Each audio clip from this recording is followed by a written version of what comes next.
Hello everyone, I hope you're having a wonderful day. Today we have a grand campaign matchup for you. Both sides are switched for both rounds, so our first map is going to be the Burnside's Bridge, where you have the 11th Mississippi leading the CSA campaign on Union side, whereas the Pickett's Brigade is leading the Union campaign side on CSA. Forgot their logo there, apologies for that. But for our second round, we have the Garland stand, with the 12th Virginia leading the CSA campaign on Union, and the Free States Iron Brigade leading the Union campaign on the CSA side. So should be two good matchups. Before we get into this, thank you to our YouTube members for the support. Your support is appreciated a lot.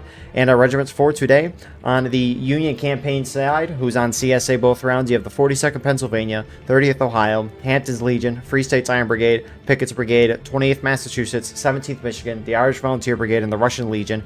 Whereas on the CSA campaign side, who's playing on Union for both rounds, you have the Colquitt's Brigade, 11th Mississippi, 1st Delaware, 30th North Carolina, 12th Virginia, and the 36th New York. So, server pop for today is currently 254. Union up by 6 on the CSA side. In terms of artillery, CSA doesn't have it. USA does. They have 10. So, infantry and balance is going to be 2 in favor of the CSA side. Frontline reporters for today, representing the CSA campaign, who's on Union for both rounds. You have Doug here from the Colquitt's Brigade, and on the opposite side of things, you have Uncle Dragon from the 9th Corps or 20th Massachusetts. Appreciate these guys so we can see what's going on the ground while also seeing what is going on in the sky. If you're playing in this match and recording it, send me your POV and I'll put it in the pinned comment of the video. So, I know I said I wasn't going to broadcast Thanksgiving weekend stuff, but weather, unfortunately, made me change my family plans. Had to end that a little sooner than expected, but it is what it is, and we can at least be here now watching this glorious match of Grand Campaign. So, the Burnside's Bridge, it's a 56% ticket advantage to the attackers. That's what it was originally. Then the developers give a 10% buff to the defending CSA side, their ticket. So, Union only has actually a 46% ticket advantage over the CSA side. Union weaponry for attacking, they have the 51st New York and the 2nd Maryland with the Springfield 61. CSA defense, on the other hand, they have the 2nd Georgia with the option of the Lorenz and the Springfield 42, so it shoots the buck and ball, acts like a shotgun. And then they also have the 20th Georgia with the option of the Mississippi and the Enfield. So, generally how this map goes, Union only has one way to cross to the CSA defensive area and the point of contention, and that is, as with the name of the map, the Burnside's Bridge. Now, Union will like to sit up, group up here, shoot it out for a while, but eventually they're going to have to go over. And when they do cross this bridge, there's one of 3 ways to go about it. Now, the least of the 3 ways generally is to go straight up to the point, just because CSA likes to spread themselves out like they are. They're spreading themselves out because they don't want to be clumped up for artillery. The trees can help cover you, which is why they're not standing in the center. But if Union pushes up straight up the center, it's kind of in the wide open area. CSA can box them in. Alternatively, Union sometimes likes to go down this left side or likes to go down this right side and try to get a foothold in the far corners of the map. And once doing so, or maybe just not even getting a foothold, they just continue going up the hill. If they go up this left side, they like to settle down in this little hill area here. There's a nice defilade that you can hold while being on point around here. But if Union pushes up on the opposite side, they generally like to get back up to the stone wall, although I never really seen the Union side get to that stone wall in a long time. And that's just due to the CSA defending strategy kind of changing as time goes on. But alternatively as well, it's because of the increased rifle accuracy that all the weapons have been given. And when the weapons have a minimum of 60% decrease in bullet spread, you know, you're probably going to hit a couple more shots than what you normally would. And it's much more skill-based, which, not that you can really ever see if you hit your shot, unless it's painfully obvious if you see you hit your shot, but it's not like you ever get to see if your shot hits. Which encourages the team-based gameplay of this. You don't want people going out rambling, just trying to get kills. That's at least how I understand why that is that way, which makes sense to me. We're trying to encourage a team-based game. Here, you don't want Rambos going out and doing their own thing. You also lose you more tickets upon death. So, at least the CSA defensive line right now On the left side, you got the 42nd PA, 30th Ohio. You got Hampton's Legion a little to their right, kind of holding down further forward. You got Pickett's Brigade, Midwest, and then in the most center, you got 9th Corps. Then on the CSA right, you got the Free States Brigade and the Russian Legion. So it's just a matter of time before Union decides to go over. It's kind of weird seeing this map without the CSA artillery. CSA used to have guns back here, but the devs changed the boundary. CSA used to not be able to get up onto the bridge without being out of bounds.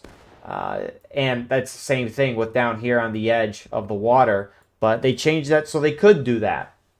And as a result, CSA guys are rolling up guns and blocking the bridge. And that's not very fun if you're Union side. It's already a kind of difficult map as is. But, you know, a big cannon in your way is most certainly not going to help that. So, based on what I'm seeing in the text chat, 37-20 is when the Union side is going to go. Now, nice part for CSA is if you hear there being dead silence, you probably think something's coming. We'll see. You already got some movements. Colquitt's trying to set themselves up. Union, when they're over here, really likes to run through this one straight fence, and they get stuck, and it really creates a trickle effect, which can almost work into your favor if CSA does decide to volley you as you go across. But here we go. 11 Mississippi going in front.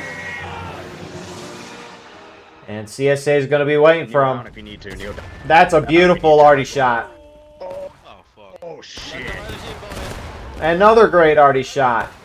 It looks like Union's going to push down to this left side, trying to go up and over.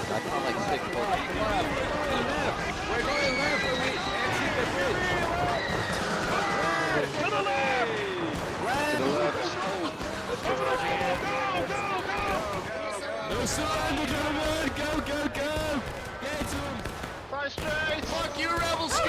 Take that! Come here, boy! Keep going down the river. Keep going down the riverbank.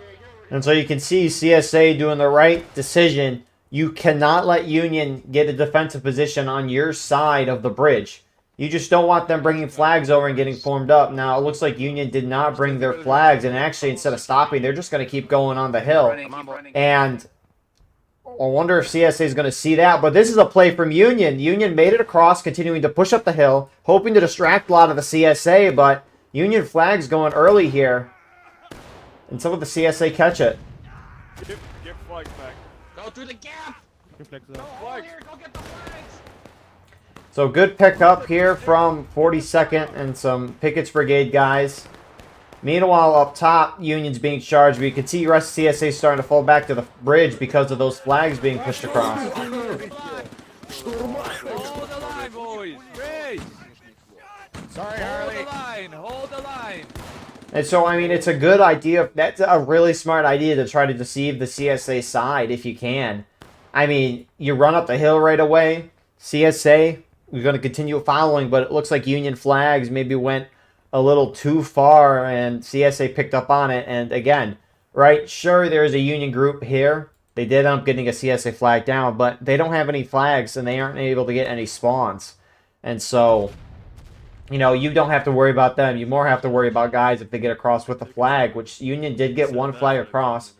CSA, most of their team shifting this way. 42nd PA, for the most part, shifting. 9th Corps is rushing down the road to try to trap them. They want this flag down. Get the fuckers! Yeah, big ball. Although I don't know how Dixie is getting out with the flag here. That's impressive. So trying to go into the water. If it's out of bounds or in the water when it dies, it's a 30-second despawn timer instead of what it normally is, which is 5 minutes. I'm surprised Union's going right here. I mean, the left is wide open. They still have a line over there.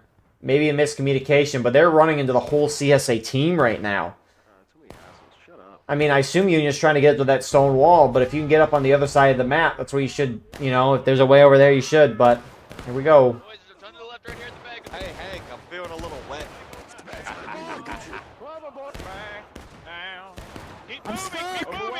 Keep moving, going. Keep going. Don't stop. Run, Junior. Yo, we gotta keep moving along. And, I mean, Union flags are still up. They've actually won the charge. I mean, Union has their flags right in the middle of that melee, so when guys are spawning in, they're able to engage CSA right away. CSA keeping their flags back away from the combat. And Union's actually going to get through and go up into the orchard. Union on the other side of the map are going to go over to this little Stonewall area as well. And, you know, I said that I've never seen Union get back here in a long time, and they just did it. And look how many tickets they're up right now. This was, you know, CSA, for the, you know, they did what you normally see from them on this map. Union charged across, they shot him down, they charged in as a group. And CSA really stayed as a group. But Union, you know, had a group stay alive that distracted some CSA. And Union just punched their way through. And I guess with CSA flags being further back, CSA didn't have enough guys and spawns to be able to take out Union. And Union, for the first time in a very long time, has gotten a foothold in the rear of the CSA side. Now, this is pretty deadly. Again, Union's on the CSA side of the bridge. That's just one thing you can't have, because a huge advantage for the CSA is that bridge, right? You can kill a lot of Union as they're going across. That's why Union has a 46% ticket advantage on this map, because so many of them are going to die crossing. But if you can keep Union on that side of the bridge or wipe them as they cross, I mean, you're just, it's a kill box essentially. But if you let Union onto this side, it's much more of an open area, a lot more defenses spreading about. Everyone is lagging and frozen. So this would really suck if the round crashed, because Union's had such a good start, and if the server crashed because of whatever reason, that sucks for Union. Oh man. Oh man, I don't think you could have had a more perfect round for Union there. Oh, I wonder what they're going to do. We'll be back when they figure something out. Well, here we are with the start of our second round, the Burnside Bridge server pop right now. 256. CSA up by 6 initially. In terms, oh man, that guy's got 17 downvotes. That's a rip. Artillery Union still got 10, so it is a 14-man infantry imbalance right now in favor of the CSA side. So this will be fascinating to watch as we go again. I mean, the odds that the Union side would have lost last round, very, very low with the situation they're in. I mean, up a half morale stage in the back Stonewall area. I mean, it's hard to see with the fog, but that's huge. You can't understate that. I understate that. It's the first time that's happened in a long time, and Union doesn't lose when that happens. And CSA got a real break with the server crashing. And the other events that happened, which was only one other one, the UBC event, United European Community, they crashed as well. So this just wasn't this server issue. Something happened with the game, which, praise be, Campfire Games. So it'll be interesting to see what the CSA does. If I were Union, I would, you know, kind of do the same thing if you can. I mean, CSA is going to have the choice to make, right? The thing is last time, Union kind of split up. They all mass charged this side. CSA got pulled that way. Union charged their flags across. Then CSA got pulled this way. They kind of got spread out and chipped apart in detail and let Union have enough numbers to just push right through and get back to the stone wall. So is CSA going to try to do a similar thing of last time and, you know, stick together and just bounce back and forth?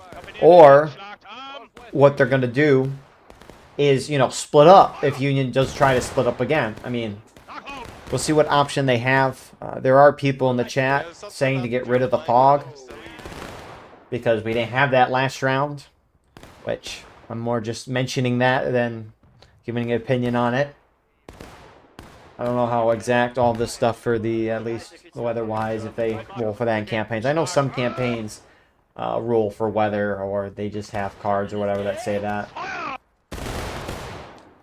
But we'll see what happens. I mean, CSA sweating themselves out as they were originally. Midwest IVB holding down the bottom 42nd PA, 30th Ohio with HL up top. Moving to the middle, 9th Corps holding there again. Oh shit. Meanwhile, FSB and Pickett's Brigade. Pickett's Brigade's over on the right side. A couple Union guys going across from 11 Mississippi right now. I guess I don't know why there's only 3 of them going, now 2 of them going across. There's your targets, boys. There's your targets. I mean, not all the Union's going. CSA kind of bit a little bit. There's only one left now. Maybe just as a scouting force. Or maybe they're just trying to, you know, send a few guys, act as a distraction so that they'll pull CSA away from the bridge. Here comes some CQB guys now doing the same thing. 3 of them.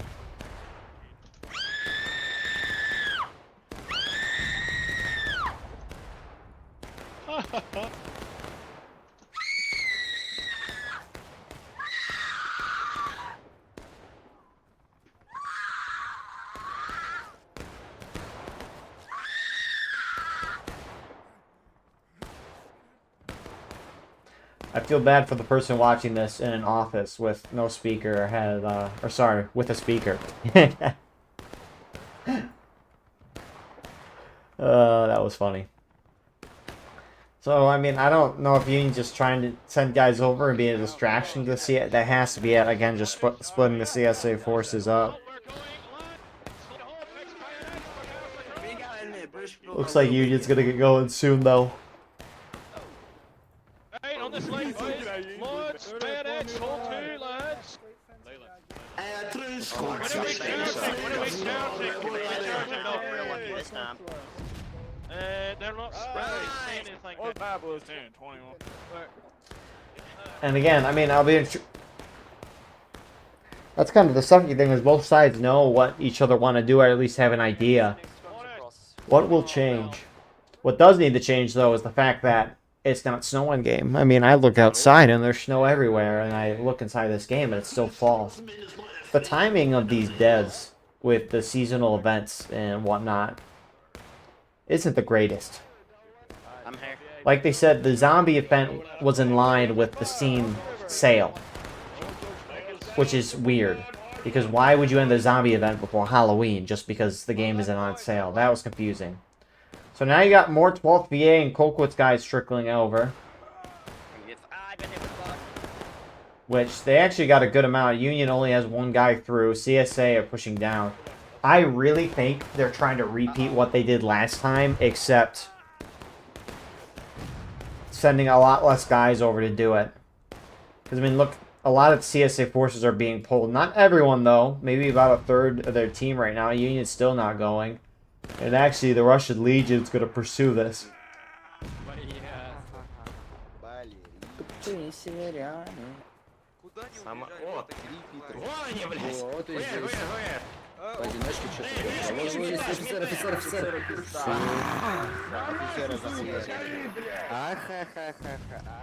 So, I mean, Russian Legion will wipe them. Oh, and there comes a little bit more of a Union force, that being Colquitt's brigade now. They're sending their whole regiment, or the rest of them that are alive.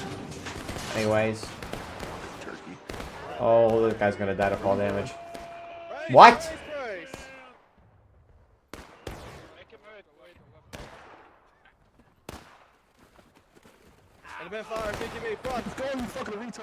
And, I mean, oh, more Union. First Delaware's going across now. 11th Mississippi and 30th North Carolina are CSA are slowly moving in. Union up tickets, but here we go.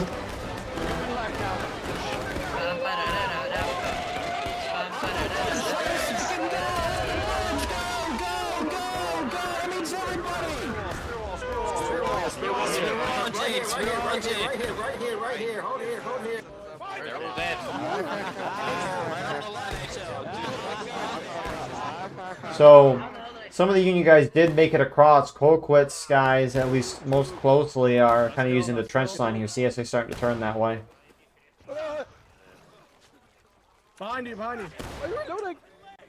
Or just to return to their original defensive places. Let it jump, bro. Crazy shit. I got it, don't worry.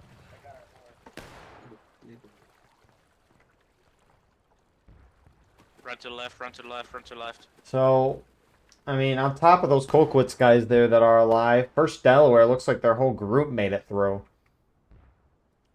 And I mean, kind of the wildest part among all of this is the fact that Union, they're up by 1/4 of a stage. Check your targets, boys. And again, the 2 strategies that we've seen so far on both rounds of this map have been new. Little charge here, HL. Who is it? It is First Delaware. Got a bit lost, I see. Delaware. Down the hill, Hamptons. Down the hill. Are they dead, boys? We did it? Oh, not yet. He's dead. Alright.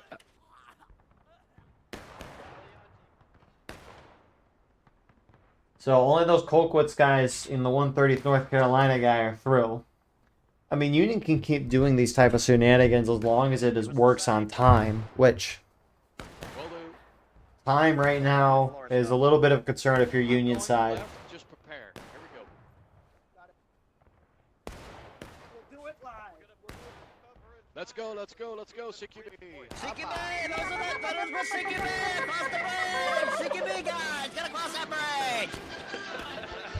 And here they go again. CSA a lot more hunkered on this right side. That Colquitt's group is pushing up. They're distracting a CSA group of 2. Union not bringing their flags yet. Saving private dog. What I got shot on. But here comes CSA going to charge down on them. And London, Mississippi just going straight into pickets. Brace it.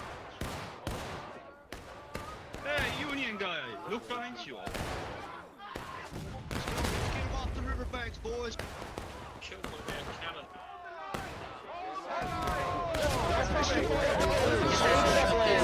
CSA maybe. They're holding a very aggressive stance. Hold the defense. Down the road, right face. Alright, keep pressing to you, boys. Let them come to you. Fucking come across. Everybody.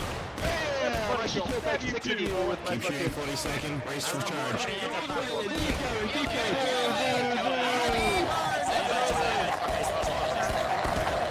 Fuck it down there, bitch asses. Stick with Gene. Yes. So I think CSA keeping a line here just in case Union does decide to trickle those flags over, but holy, look at the bodies.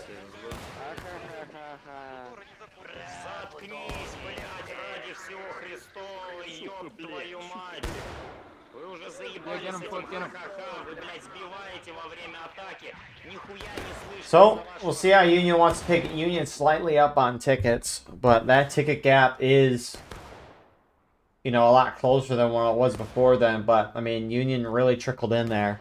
But again, Union's got a 46% ticket lead for a reason.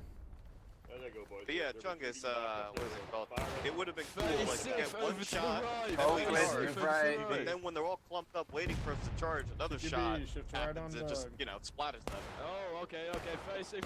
I remember one time, I was on the CSA one time for this map, and already hit us 3 times on 0, you know? So, It was like, boom. outside of maybe a guy or so, Union... I mean, Union's doing... I mean, they're doing fine on time. They just gotta keep doing it.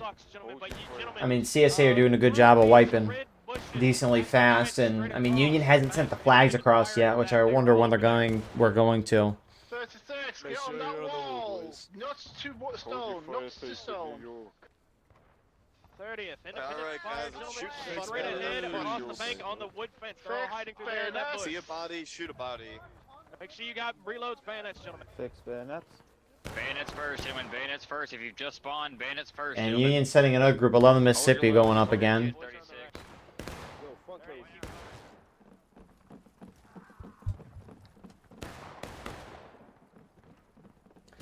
And I mean, CSA still keeping their distance, except for Kempson here. He's just got his pistol to let it rip. Pickett's brigade's moving to stop.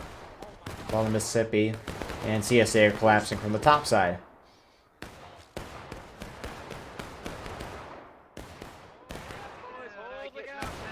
But I get up again. Эти уроды в низине, они в низине! Режьте, мужчина, режьте. Man, oh, here comes some more Union. First Delaware. You know, if Union doesn't find a way to win this game, I'd be very depressed if I was Union after this round. Oh my goodness, the bucket ball is just shredding. It's a hail of bullets, and First Delaware doesn't make it. Neither side so engaged, so I said Union was doing fine at times. Maybe not the case.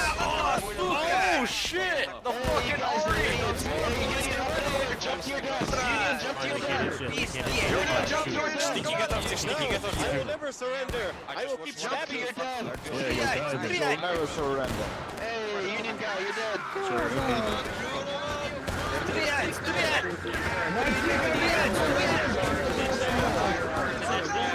I mean, CSA just created a kill box. Nice arty shot. Another good one. But looks like they're a little too late. Union charge is kind of just stumbled out here. So CSA holds, and I mean, Union's having a very difficult time crossing.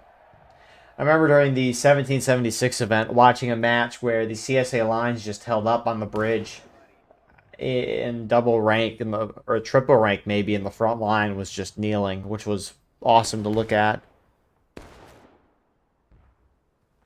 But in that event, the 1776 event anyways, the Union side had buck and ball as well.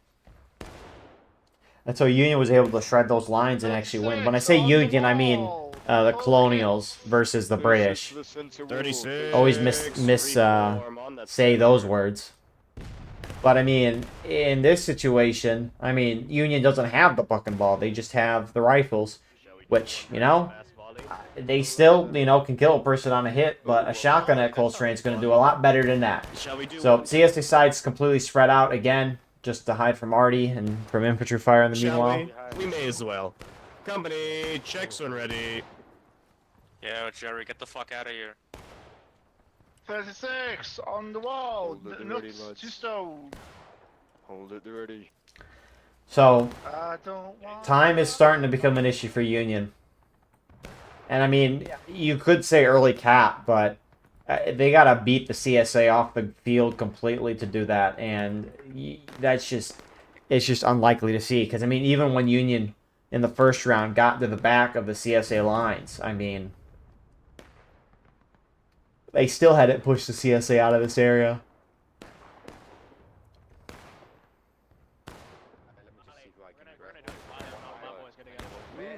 36, not to wall. Come on, don't shoot right now and just come up here. So, I mean, with CSA being spread out like this, understandably, Union could just try to punch right through and go straight up and not try to slow down. Because, I mean, what has seemed to work well for Union is they haven't ever really stopped in the corner. They just keep pushing up. And it doesn't, you know, if CSA doesn't react quick enough, it gives Union enough of a window to try to get around the CSA side. Which, I mean, maybe that could work, but who knows. First Delaware made it through. I don't know what George is doing, going for a little swim. Looks like he's trying to go around to the other side of the bridge. But a lot of CSA, HL, a 42nd chasing down First Delaware.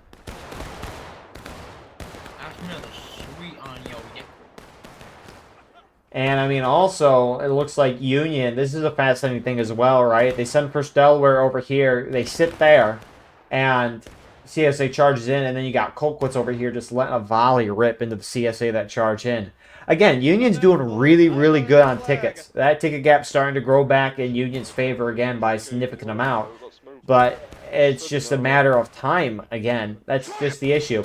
It's like, in a sports match, you have each side's score, and then generally there's time involved, and so it's a mix of those, right? Of time and points, which I think it, at least off the top of my head, Alright, gentlemen. the difference between the two I think is a little more significant. Yep. Maybe, actually, probably not. But yeah, time and points has always matter, and I mean. You can be... Okay, yeah, no, what I said originally, I blanked on that. The thing is, in War of Rights, you can be doing really good on time and not good on tickets, and therefore you could still lose a game to come to that, and vice versa as well. In all normal sports, I mean, time is going down, points is going up, in this, everything's going down, so I think there's a difference between most of normal sports that we see and this anyways. It's not like in hockey or like football, you could be doing good on time. I guess you could say that, because like in soccer too, you could just hound the ball if you know your opponent's a really good attacker, you could just hound the ball defensively and then kill the time so that they don't have the ball as much. You could say you're doing good on time. But that doesn't really make sense in context of like soccer or football or anything else. I mean, it's a nice stat, but I've never heard someone say you're doing good on time in sports unless you're up by the end of the match and you're just trying to kill it, which don't really see that here. So I think what's also interesting is, so on top of bringing the groups down to the open area, 11 Mississippi is pushed down into kind of this little trench line here where they have enough room to probably shoot and reload. But again, it's trying to force the CSA to run down, do what they normally do, and then get them in the open and shoot them down. I mean, Union's up a half morale stage, and it's working great. And because CSA is not sending their guys down because they're getting slaughtered, it's letting Union just slowly send more and more guys across. And Union's probably going to eventually be able to achieve their goal of sending a large group to one side of the map, forcing the CSA over, and then everyone else goes. But, of course, I don't know what they're thinking. First Delaware goes across, they go right, 11 Mississippi left. CSA finally decides to bite. Jump there, come on. Let's go, come on, jump over the bridge, I dare you, jump over the bridge. And actually, what's fascinating, HL and 9th Corps are hounding on the bridge. Maybe waiting for those flags across. 42nd wipes Union on that front. Union still has a force on this side. A little bit of a shootout over here. Russian Legion's trickling guys into 11 Mississippi here.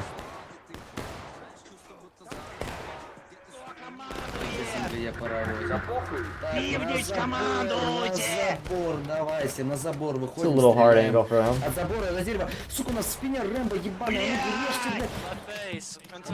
Yeah, I understood one word that Russian guy said, and it was Rambo. So, CSA is going to gotta back off soon. It's fascinating. I say Union's not doing good on time, because if you're trying to knock down the defenders in a consistent pace, you generally want to hit the defender down to engage by the 30-minute mark, taking losses by the 20-minute mark. And I mean, just with that little charge a moment ago, Union knocked CSA down a good amount of tickets. And CSA now is almost in taking losses. And it's doing good on time. I mean, CSA's trickling guys in to find the Union guys as well, and that's going to help Union a lot. I mean, an individual out-of-line death is not going to hurt you, but that stuff can really add up.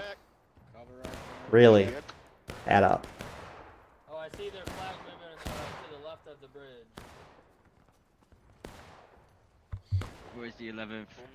George, you're coming across again with Yeah, us. this is a I'm good one. commandeering you from zero. I'll come across too, and we can right now. Join my guys in the river, we'll cover you. You're getting stolen from CQB. It's just fascinating, though. You usually don't see meta changes in War of Rights that often. Because, you know, generally there's a strict meta to how to play maps if you want to try to win. And, you know, you don't always want to break off from meta, because if there's something that can at least prove to work, why would you go away from that? But innovation can lead to excitement, and Union strategy is real fascinating. 11 Mississippi, some guys mixed in, but mostly 12th VA pushing in to the little deflate. HL is going to push up on them. This is a really good play by Union. Really like this strategy from Union. This is actually real cool to see. And now you got First Delaware going across. CSA is going to contest them. And they're just shredding them with buck and ball. CSA taking losses. Again, the time is going to be the concern for the Union side here.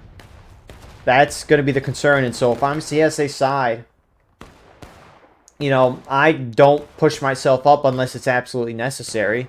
Now, the question is, what is absolutely necessary? Well, for sure, if Union decides to bring their flags out and bring them across, then yes, that's a necessity if you have to go in. Because if you lose the ground on this map, you lose the game. So you need to keep the ground. But it's like, how many Union forces being on your side of the bridge is too much? Because if the Union gets their whole team over here and then brings their flags across, I mean, Union's going to be able to put up a stern defense, maybe spread out CSA and, you know, able to punch their flags through. So that Union group that was down there, a mixer group of guys, starting to shift down. Some Pickett's Brigade guys are charging in on them. Which, again, these out of lines or skirmishing deaths on CSA are going to hurt them significantly. Everyone counts.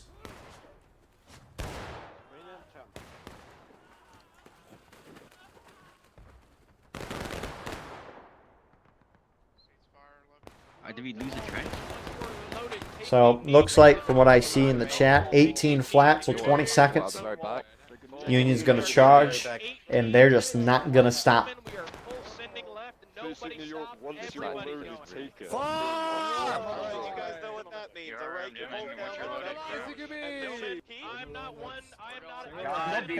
Line, guys. Horse is going. So, 11 Mississippi going. The question for me is, will Union bring their flags or not?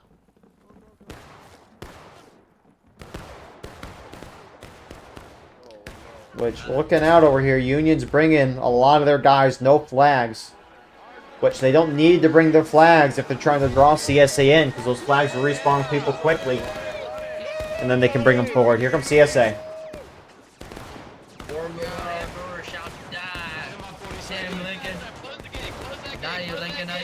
Straight into them, just go straight into them.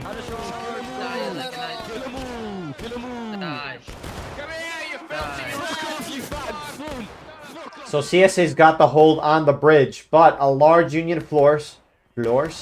Again, no flags, still spawning guys in the back. They're trickling forward. Union has tickets to burn, but these Union guys starting to push up and get around the CSA side. Now, if CSA overcommits with a lot of their team, Union is able to walk those flags across. But if you're CSA, you don't want to spend in too few guys and make it a real blood battle, causing you to lose a lot of tickets and guys yourself. So, I mean, Russian Legion, 9th Corps, FSIB, going to be the ones to pursue the Union force here. Meanwhile, here's Union's line.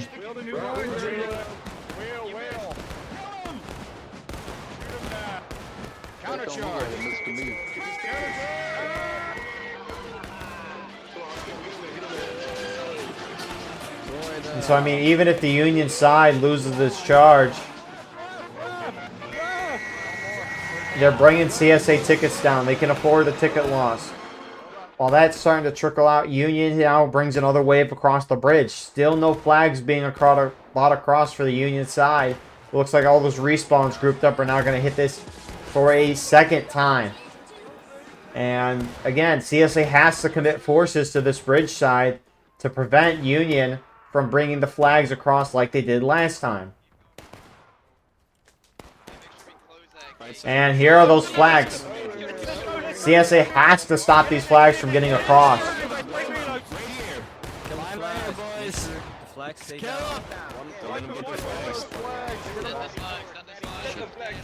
So they've gotten at least 2 of those flags down, a 3rd one down by the river. One of them was able to get through. This down flag picked up by Bell. Shot down, they might be able to get that through, but Union still got a good amount of their forces looping around here. And I mean, CSA, they're going to have to keep some forces near the bridge to prevent Union from just trickling guys over, because, I mean, you still have a couple guys over here, but Union main spawns will eventually get over here and run through to pick them up.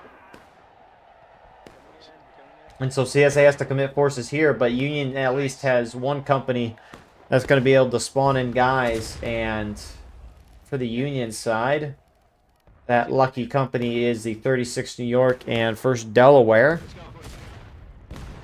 So they'll be able to spawn in guys, and it looks like they're down spawning by it. Looks like Russian Legion, Pickett's Brigade, and some IVB guys are trying to get that flag down, which, I mean, they're going to be able to get it down. Union forces up top are now going to charge into the side. Again, Union's up so many tickets that even if they lose tickets on doing this, it's not the worst thing in the world for them.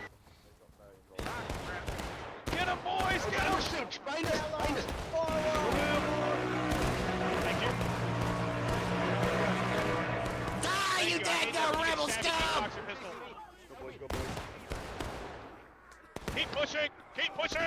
Keep pushing! Trouble I'm putting myself into. Holy shit, no! You don't touch the flag. So Union eventually gets dwindled down. It looks like on both sides as well. Union able to recover their flags, or they've despawned because they were in a van down by the river. And that flag is out of bounds, so that should despawn within 30 seconds as well. So Union recovers all their flags, up 3/4, probably even more of a morale stage right now. They now have plenty of time. I mean, that's the thing, right? The times that I was talking about with the like trying to keep a consistent pace, like hitting your opponent down to engage by the 30-minute mark, taking losses by 20. War of Rights matches are not consistent generally, unless we're watching the historical rules event. They're generally not the same throughout the whole match, right? There's some shooting, there's charging. Like, those are going to have very different results, especially when it comes to bringing people's tickets down. And so, I mean, you could be shooting for 20 minutes and barely get your opponent down to engage, but then charge nonstop for like 10 minutes and knock it down 2 morale stages then. So, I mean, it's just a general metric to keep yourself at pace. That's the important thing. But race 1, I'm seeing Union already. Looks like they're maybe starting to run out of ammunition. I mean, this Kaison's only got canister left. This Kaison has oh man, canister left. They've got one. I think that's Case. Correct me if I'm wrong, but I think it goes 2 shell, 2 case, and then 1 canister. I think that's how it is.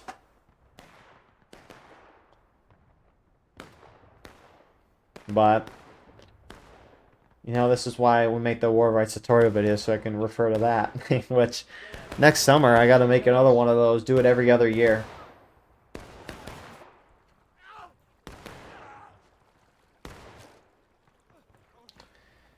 So, Union sent a couple more guys across. Something I think important to know is that if Union captures the point, they outright win, but as we've seen based on just how this map is played out, and if you've just played this game or know this map, is that Union generally wins this game by hitting CSA in the last stand and then capping that point and win.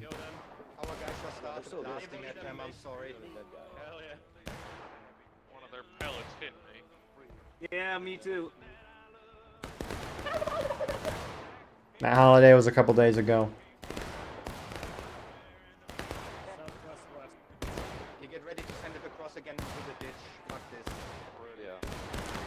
this. So, CSA have kind of returned to what they're doing, spreading out a little bit, just holding back. And, I mean, Union can sit and shoot this out, but, again, that's what I mean, right? Time fluctuates. Like, Union was looking good 3 minutes ago, hitting CSA essentially into breaking, but they've shot it out for a few minutes now, and it's like, okay, you got to keep going. You can't stop. The grind never stops. So true. 11 Mississippi trickling across. They're being shot down. 12th VA now going over. And I mean, most immediately going to put their way in front of that is Pickett's Brigade. And here comes some more Union. First Delaware is now going across. Russian Legion's joining Pickett's Brigade here. They're in the water. They're in the water. Bait them into unfavorable men. Oh my.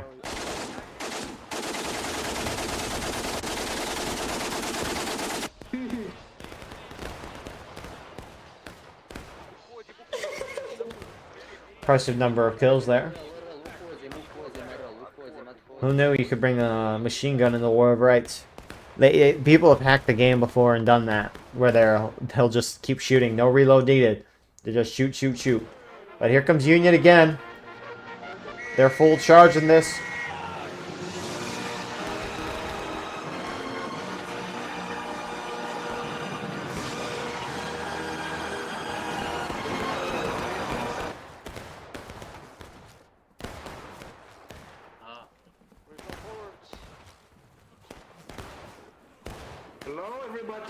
Go for kills, no surrender, no surrender, no surrender, no surrender. Right. Take those tickets, gentlemen. Take those tickets. Just a shot, boy.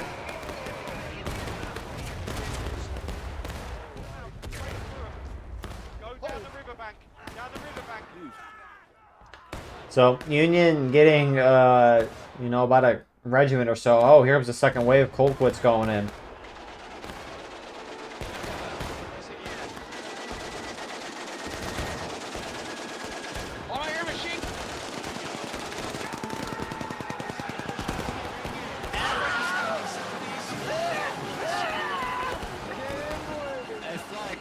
And so they get a little through. 42nd PA keeping distance, just kind of shooting them as they're now trickling in. Union didn't bring their flags up. Union has one group through right now. They're just kind of vibing. CSA down half morale stage, and you know, about 3 minutes of charging there. And so Union, you know, Union has to keep going the rest of the round. They can't sit. Now, obviously, they need to maybe group up and go in, but they, you know, they can trickle in. They have the tickets.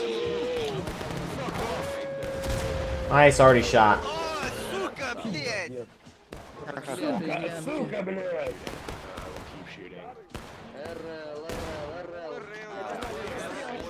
Свободный, парни, мочи уёбков! Назад, парни, россияне назад, россияне назад, россияне назад. So, I mean, still some Union guys are going to harass from over here. 7 minutes left. Again, if Union can just group up and, you know, do their thing, they should have plenty of time as long as they don't stop. Stealing you from CQB. Right in front, guys. There's a few guys. Across the river. Trying to get into the ditch again. At the independent boys, have the smoke. CQB. Group over here on this line. Let's go. Yeah, CQB, back to start. To your line, CQB, to the line. You might have a hard time finding it. 1 second, gentlemen. Be ready! Rest of these guys. Gentlemen, load and hold, gentlemen. Alright, T. Make sure you got your full kit slots, Ben. God and glory to the first man today. Do not stop So, running over that bridge. Union mostly, they got a good amount of numbers. Okay, we're going, Axa. Let me through it. 625. So are they going again? I hear a whistle. Usually that's involved with one of the charging things, but it looks like only a couple of Colquitt's guys went across. 15 seconds.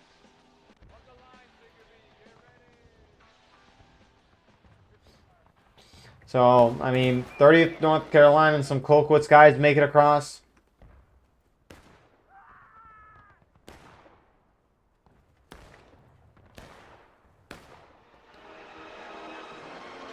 So here goes Union again. CSA side, really most of their teams holding back, except for Midwest and IVB, who's holding up on a straight fence. I mean, they're going to have a nice angle of Union there, but not a whole lot of them there.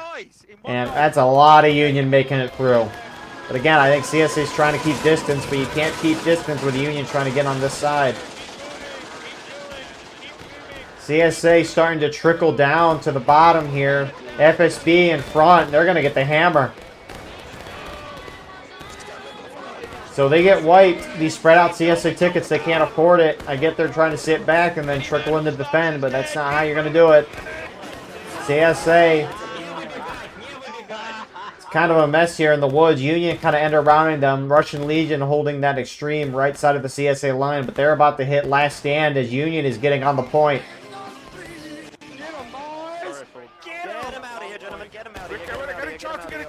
Ninth, we're not even realizing Union's across. That's a poor communication there, but with 4.5 minutes, Union's up a half morale stage. CSA, if they die, they don't come back. Union's going to most likely, pending anything crazy, get the win here. Union trickling guys across, now bringing their flags.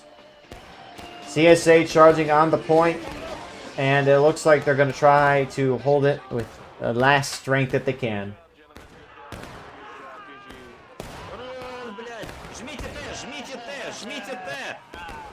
Каждая жизнь побудет последней. Wiped them. We wiped them. That's all good. 42nd, keep heading northeast. So Union able to get those flags across, starting to send guys up.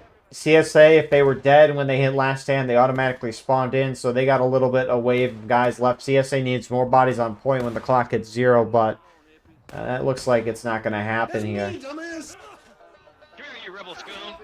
Yeah, your teammate killed. Die. Well, what a long first round here, Burnside's Bridge. What a round. Towards the cap, gentlemen. Towards the cap. Ignore the flags. Ignore the flags. You're in last I mean, gentlemen. Ignore the flags. I would say ball don't lie, but maybe lead don't lie.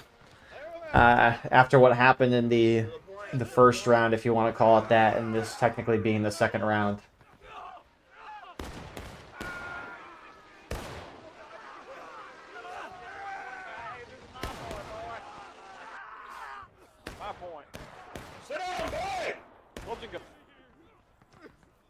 So it's just, I mean, how many CSA? Union's got to kill all but like 3 of the guys for the round to end. Union close to final push, doesn't matter though. Oh, you son of a bitch, you stabbed me.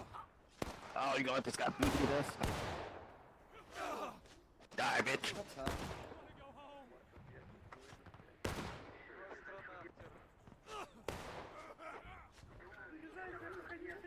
That one behind that tree. Get that guy. And that's going to do it. I mean, 2 real fascinating rounds here. Union doing real good strategy on both of them. 2 things we haven't really seen before. At least I don't recall, which frankly I'm tired right now. So it's not like I could say my memory's great. But at least the second round, the one we just watched, I have not seen that before for sure. I mean, in the first round, Union pulled all the CSA to one side by all charging one side and then bringing their flags up and pushing through the other side. That worked out. Because, I mean, CSA just stuck to Zablob trying to wipe Union as they came across the team.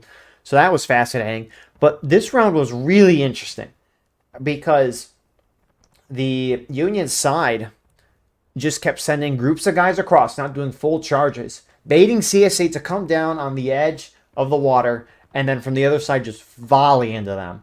And the thing is that if CSA didn't do anything to fully wipe Union, Union could just keep sending guys over, and you can't have Union across the bridge. So that's a real good strategy.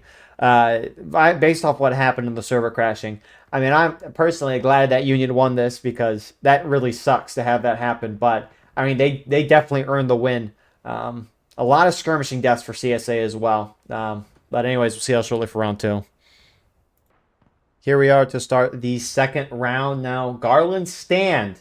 So same sides as last round. Server pop 241. It's kind of, later since we played 2 rounds, almost an hour it took to finally play that whole first round. And so maybe some people left because of that. But it is what it is. Nonetheless, still a lot here. 241, again, total pop. Union up by 5. Artillery, both sides have the option. Only CSA's taking, and they have 9 on that. So as a result, it looks like it's going to be a 16, if I'm doing my math right. Infantry imbalance in favor of Union side. Anyways, a lot. So Garland stand, Union has a 14% ticket advantage. They have the 30th Ohio with the option of the Springfield 55 and the Springfield 61, and the 12th Ohio with the option of the Lorenz and the Springfield 61. CSA Defense, on the other hand, they have the 13th and 20th North Carolina with the option of the Enfield, Springfield 55, and the Springfield 42. So they got the bucketball. This map has notoriously been a CSA biased map. CSA like holding a defensive line on this road up to some rocks on the right side, with the point being down the road a little ways. And it's a strong position. They have the woods. They have shotguns. Union doesn't. Union has to charge at them while only having a 14% ticket lead. It's really, really bad. And Union has not won this map. However, this is a campaign. And as we can see, CSA side holding further back. Now, per what my sources have told me, is that they're going to turtle this. And like we saw in Westwood, when I say they, I mean the CSA turtling, meaning hiding back from the main initial defensive line. Turtling almost back in your spawn. But CSA, I've heard their token. When I say CSA, I mean Union Campaign.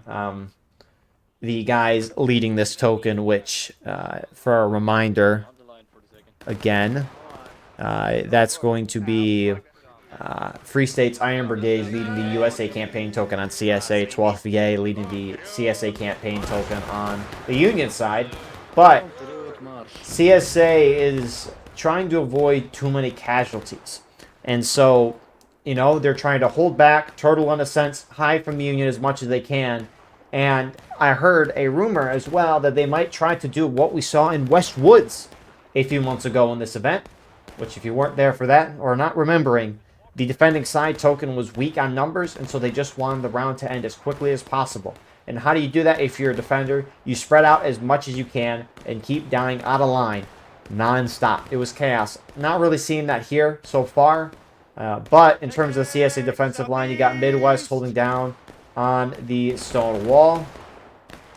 And CSA have pushed themselves back up closer to their original defensive line. You got 42nd and 30th Ohio, Russian Legion in the center, Pickett's Brigade on the right, and then Hampton's Legion even further to the right.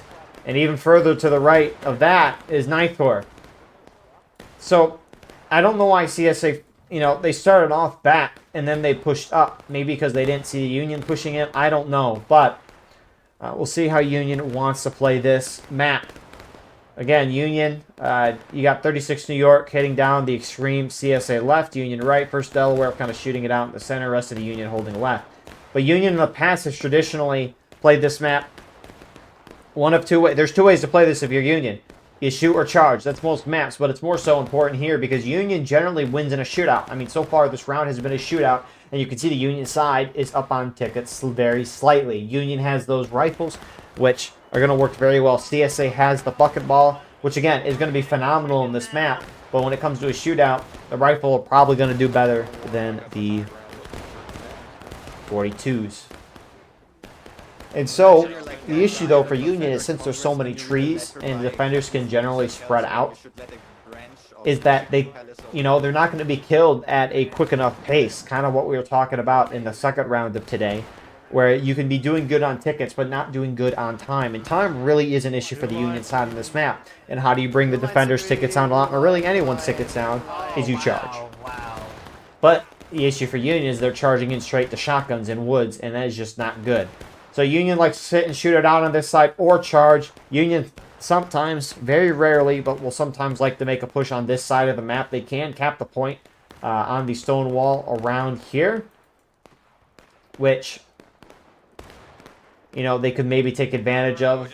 Which 36 New York, 1st Delaware guys, I see a few of them with not, at least not doing that push towards the point. HL and FSIB and PB pushing that way right now to kind of defend that. But Union's doing pretty good on the shootout so far. I mean, CSA's not really spreading out in the woods, and there's no rules, to my understanding, against spreading out. Now, they want to stay in cover of the rocks, which can make sense. It's understandable. But I mean, there's a tree you can hide behind, but maybe that's spreading yourself throughout to where you die in the skirmishing instead of in formation. So we'll see. You never know. Потому что мы мученики, блядь. But Union line is going a little further to the left. It's 11 Mississippi. This is what I mean, right? They're all not clumping up behind the rocks here or the trees. They're kind of spreading out in open order, keeping a shootout, slowly pushing forward. CSA generally like to hold these rocks right here, but they're not. And now 11 Mississippi is hitting the extreme CSA right on 9th Corps, who just falls back. Let's go. On me. I mean, if it's true that the CSA side's token is weak, you know, I don't know why you wouldn't just try to die out of line a bunch. I know there's some rules against turtling, which I can look in a second. 36 New York's looks like they've been pushed out, but CSA's just giving up ground willingly. Man, this is... You know, I remember hearing an argument about the... let me see. I heard the argument against campaigns because sometimes you don't play matches to win. but you just play it for the tabletop, which only a few officers see. Which maybe it could, you know. I guess I don't know how much the campaign is pushed within the regiments itself. At least when I was in IVB, or the campaigns we were in, they would pick out, here's the tabletop, but I never really focused on that, at least when I was playing, because, you know, just playing the game kind of mattered for me.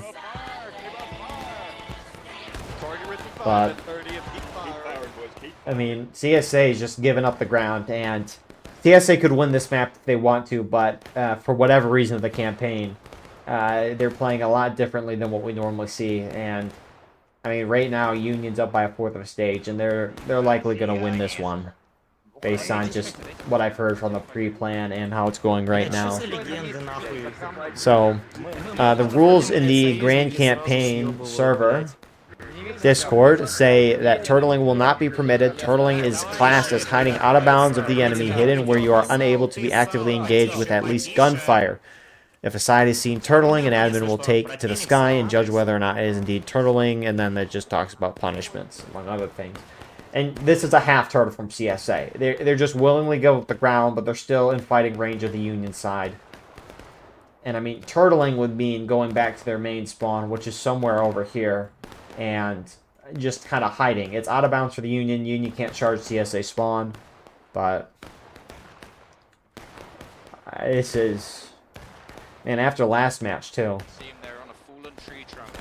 Southwest. But I mean, it's always been fascinating, too, because, right, sometimes teams will play differently as a result of campaigns. Like, we've seen it especially in this event. I think Schoolhouse Ridge is most notable as an example, but we saw this in Dunkers the past couple of times we watched that map here, is that the attackers will early cap point, and they will purposely give it up when they could outright hold it for the whole time and win. Instead, they give it up to let the defenders retake, just to kill more of them and, you know, wipe their token easier, which, if you're the other side, why are you even retaking the point if that's their objective at that point? Unless you think you can win. But usually if a side, you know, early caps and then willingly gives it up, unless they make a major mistake, you're unlikely to see it. When I say major mistake, I mean what we saw in Hagerstown Turnpike, where CSA was winning the whole match, and the CSA side then proceeded to push up real close to the Union team, and the Union just charged white, took point and won. It was something, that's for sure.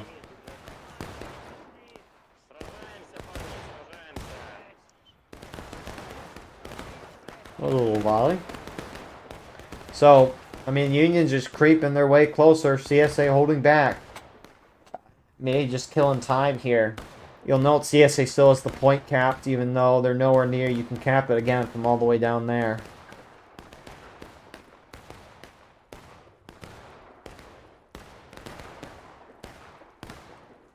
So, I mean, there's not real much to say, really. I mean, this is a stretch of the rules, if you want to say that. The enemy's coming in, check fire. The boys on the left, be careful, boys on the left right there. I got this. That doesn't sound like a Vickers, it sounds more like a tag Tareb or something. Like a PKM. So, I mean, CSA has... Oh, man. I mean, Union could try to early cap the point. I mean, it's right there if they want to walk onto it and stop that timer. And just outright hold it, but...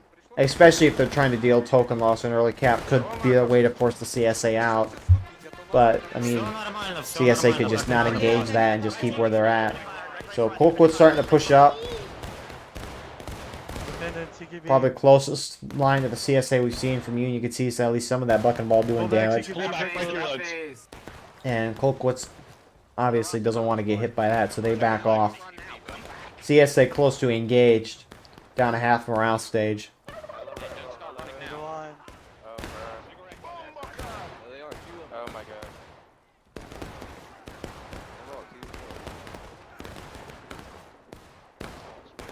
And so, this is, man,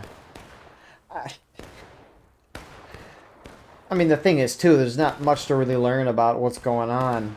I mean, what it got? 42nd, 30th Ohio pushing up through the point as CSA hits engaged. On the mid right here for the second. Whoa. Independent fire.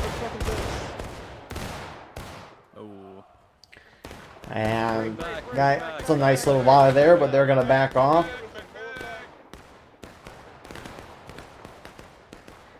And I mean, you've seen numerous times on this map where Union will take ground in the woods and CSA will just charge them out right away.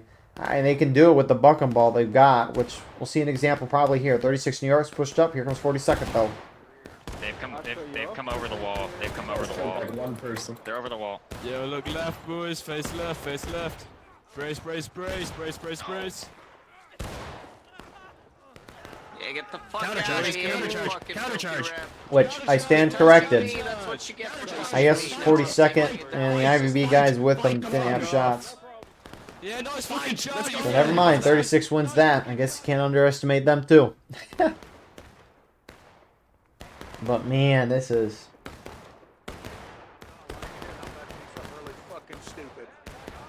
So, Union on point, starting to early cap it. Maybe, maybe not though. I mean, the Union guys that have shifted down here on the stone wall. First Delaware is on point. Meanwhile, 36 New York's pushed up. FSB is going to try to charge them out. You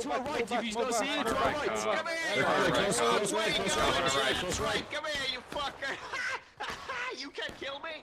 Yeah, get that flag up. Pick up that flag. Get that flag up. Oh, nice, good stuff. Get back. Fuck you. The lamb come over. It's so weird for a campaign thing too, because it's like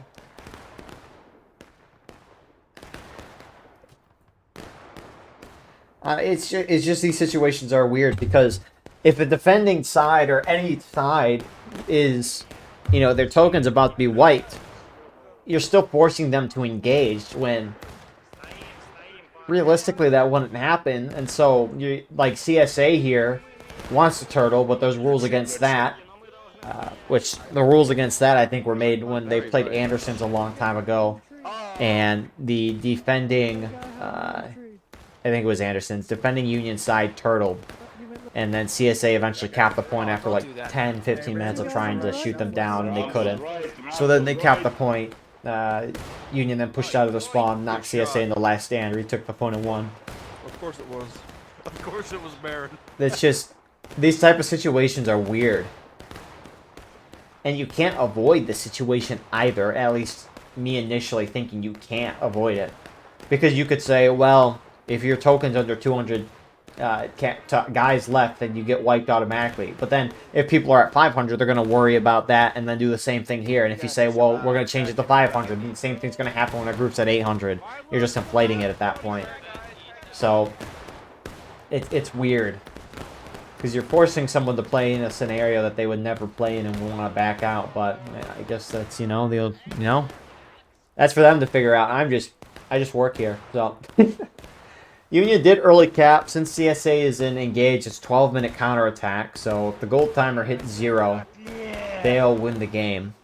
And I mean, if I'm CSA and I'm trying to not get my token wiped here, I do not try to retake the point. Again, it's just kind of stupid in a sense. It's like almost why you playing the match at that point. Which, saying that certainly is not going to help any viewership, but I mean, that's what it is. Because, like, seriously, if you have a token for CSA that's about to be wiped, you don't retake point. You just have this gold timer hit to 0, and then you call it a day. Which, I mean, we'll see if they do it. By do it, I mean try to retake points. It wouldn't make sense, because if they're going to retake the point and just keep the fighting going for no particular reason, then they should have just held their initial defensive positions. Because when we watch this map, normally, Union will slightly win a shootout. Union will charge in and sure there'll be casualties on both sides, but CSA generally wins that. But, again, I think the point of this CSA's objective this round is just to get out without losing a token, which I don't know the exact requirements for that, because I wasn't in Cord. don't do cord for this stuff because I spend most of my free time on this, which, not that I'm complaining, it's just, you know, I want to have some time to play other games and whatnot, is what it is. Colquitt's running up, popping some shots, try to get closer, then back off.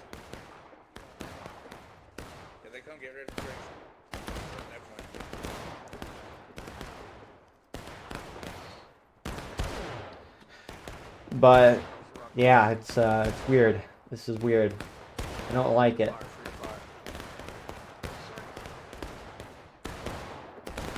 But I mean, if you're Union side and you're just looking to deal damage and you don't care about your losses, you could dive bomb in. I assume it's out of bounds for Union where CSA's at, but CSA's still playing engaged in a place that they can engage, so it's not like they're breaking the rules or anything.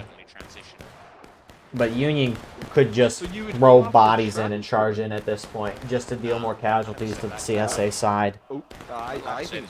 Because, I mean, if CSA does end up going to try to retake the point, and they do retake the point, which if they actually tried, they'd probably be able to do it, they can regain tickets up to where the Union side's at. But if you're Union and you think, or if you want CSA to retake the point, regain as many tickets, Union's not going to dive bomb in because they don't want to lose a bunch of tickets, CSA retake and not regain as much. So, in all likelihood, this is just going to be the rest of the round. And this short round is going to make up for the fact that we had 2 long rounds to start the night.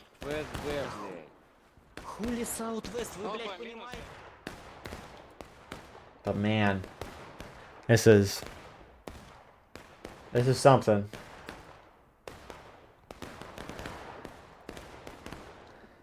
I mean, I'm just thinking out loud, like, how do you prevent I don't know how to prevent these scenarios from happening.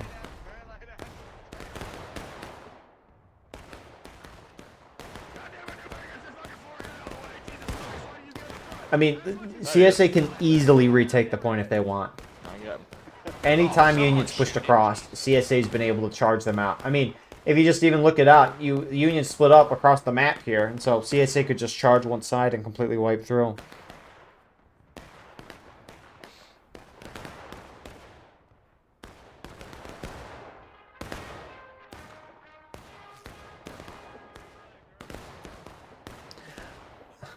See, I don't know how important a token... Obviously, a token is huge because that's where you can, like, move a regiment around the map. And, you know, they can fight for control of land and whatnot.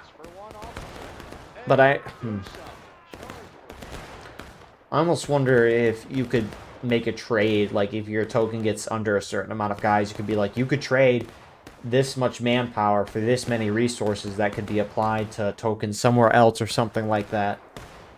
But I wouldn't know all the the mechanics of all of that.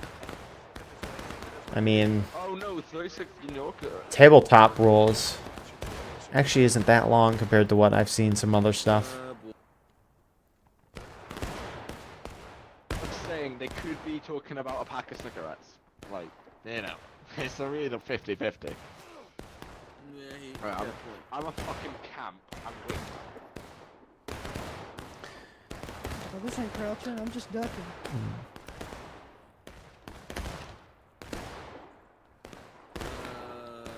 Oh, here comes Union. Hey,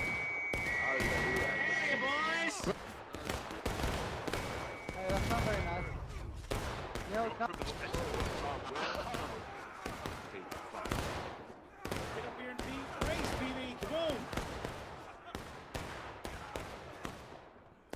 So again, that's just trying to bring down opponents' tickets, or rather manpower. Because CSA's shown they don't want to retake. I'm just briefly reading the rules about this stuff. I'll protect you, sir. Which, No. if I probably spent more time looking at this, how many manpower does each token have to start? Token strength can have no more than 4,000 men. I don't, briefly scanning through the rules though, I don't see the exact amount it starts with. But it does say if your manpower on your token drop between 100 and 500 men and enters last stand, if it goes under 100 without ever entering last stand, you get wiped. If a last stand token is defeated in battle, the enemy token will only receive up to double the manpower of the last stand token. Okay, so that's just some of the stuff with that. Probably have to ask a little more on that, if anything, but maybe that's something we do in the future, is actually cover tabletop for this stuff so that context can make a lot of more sense, at least for why some of these campaign battles go certain ways. Which it makes events like Smoke and Steel kind of nice, those competitive leagues, because it's very simple. It's like, all right, here are the standings. You get this many points for winning a match, this many points for losing, which, based on what I've briefly seen for the Season 4 that they're working on, that's going to become convoluted. I think I saw it was like, which, again, these were just ideas. I don't know if they're actually going to do them. We'll figure that out when we get to that point. But it's like a winning regiment gets like 12 points and an assisting winning regiment gets like 1 point or something like that. It's like, it's, you know, it's not traditional sports. That's the thing. I was watching a Dead by Daylight video talking about their competitive scene, and the thing that fascinated me, the quote anyways, was that you know, if you try to balance an unbalanced game from the outside by making rules to impact stuff, you know, it probably shouldn't have a competitive scene. And I mean, after running BLN Wednesday for a year, which you could argue half a year since I was off at school for the back half of it, which wasn't a good decision, but that's besides the point. But at least the year I was in charge there, and then also watching or seeing how they're coming up with rule sets for SSL now. I mean, it's a little convoluted, and even the most fair systems are, you can really argue, are unfair. Because if you get a regiment that wants to prove that they can win Garland stand as Union side, or just any other map, for example, and they pick that map to try to prove a point, and they lose because that's what happens 99.99% of the time. It screws over all the assisting regiments. And so, I mean, it's just, regardless of how you go about it, that's what at least the nice part about Hell at Loose is that game's a lot more fair because both sides have access to my understanding, generally the same resources, and then they fight over 1 point, and it's not like one side has more tickets or an advantage over another. And two, since the servers are only 50v50 at most, these groups in Hell Let Loose competition events don't even need to be that big. So a little charge going over here. Russian Legion charging in, which, if they're trying to save tickets or manpower, I don't know why they're charging this. And I wouldn't be surprised if Union pulls sent one more time before this round finishes up, just to try to knock them down a little more.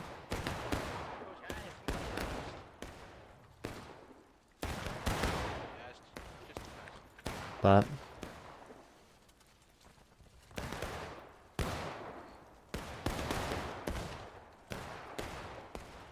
regardless, though, at least everyone's getting a good amount of XP in here, which unfortunately doesn't get you too much unless you're level 54. Then you get the Lamada, the CSA officer, which most people don't play. But here comes last charge of the day, presumably.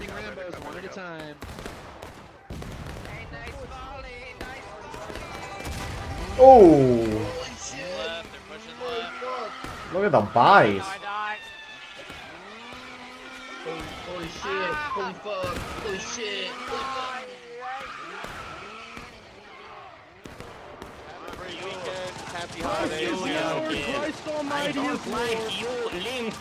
So with that being said, Union's gonna get a win here. They're gonna get a good amount of kills on. Jeez, that is a mess. They're gonna get a good amount of kills on the CSA token. I don't know if it's enough to get the token down or not. I certainly hope so, because man, what was the point of playing this round if you're not gonna do that? Because I feel like it would just repeat. Now there's no Union. Oh. Okay, some Union guys got on point there. I was like, if there's no Union guys on point, but there's no CSA, I wonder if the round ends, which I don't know if that happened or the inverse. But anyways, the first 2 of 3 rounds today were pretty good. Anyways, new strategies on Burnsides, or just new strategies on any map, is good to see. I was telling Flores, one of the guys on USA, say that, like, if you guys win Garland somehow, that'll be the win of the century. And then I heard what the CSA or Union campaign strategy was, and I immediately retracted that statement. I didn't tell them the strategy, of course, because that's just inconsiderate. But thank you all for watching. I hope you enjoyed. Please like, comment, share, and subscribe. If you want to support the channel more, go beneath the video, hit the join button. By doing so, you can get a live stream of all the broadcasts we do with no ads. You can advertise your regiment in the bottom of our videos and get early access to all of our condensed broadcasts. And if you're playing in this match, send me your POV and I'll put it in the pinned comment. But appreciate you guys for watching. I hope you all have a good Thanksgiving weekend, and we'll see you in the next one. God bless. Have a wonderful rest of your night.